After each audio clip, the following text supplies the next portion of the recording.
বন্ধুরা, আজকের এই ভিডিওতে আমরা এমন কয়েকটি জেল নিয়ে আলোচনা করব যেগুলিকে দেখার পর আপনি একটাই কথা বলবেন, যা হলো অসম্ভব। কারণ আপনি বিশ্বাসই করতে পারবেন না যে এমনও কোনো জেল থাকতে পারে। তাহলে চলুন শুরু করা যাক। Little prison of Manila.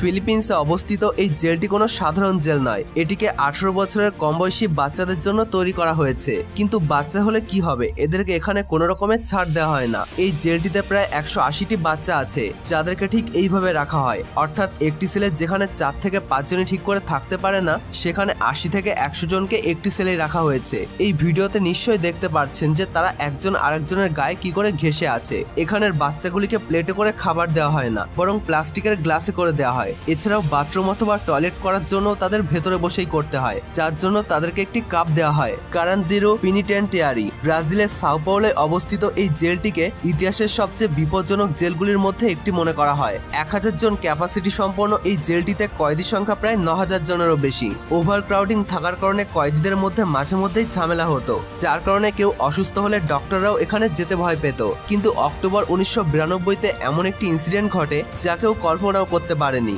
আসলে তখন এই জেলে কয়েদিদের মধ্যে বিশাল বড় এক ঝামেলা হয়, যেখানে প্রায় 111 জন কয়েদিদের প্রাণ চলে যায়। এর ঠিক কয়েক বছর পর জেলটিকে পার্মানেন্টলি বন্ধ করে দেওয়া হয়, আর বর্তমানে এই জেলটিকে একটি মিউজিয়ামে পরিণত করে দেওয়া হয়েছে। ট্যাডমোর প্রিজন, সিরিয়া। এই জেলটি আগের দুটি জেল থেকে সম্পূর্ণই আলাদা, কারণ এই জেলটি ওভারক্রাউডের জন্য নয়, বরং কঠিন শাস্তি দেওয়ার জন্য পরিচিত।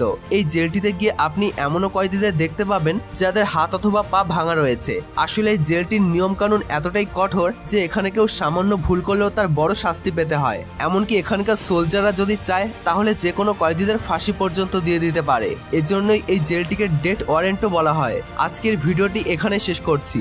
ভিডিওটি ভালো লাগলে লাইক, শেয়ার এবং সাবস্ক্রাইব করতে ভুলবেন না।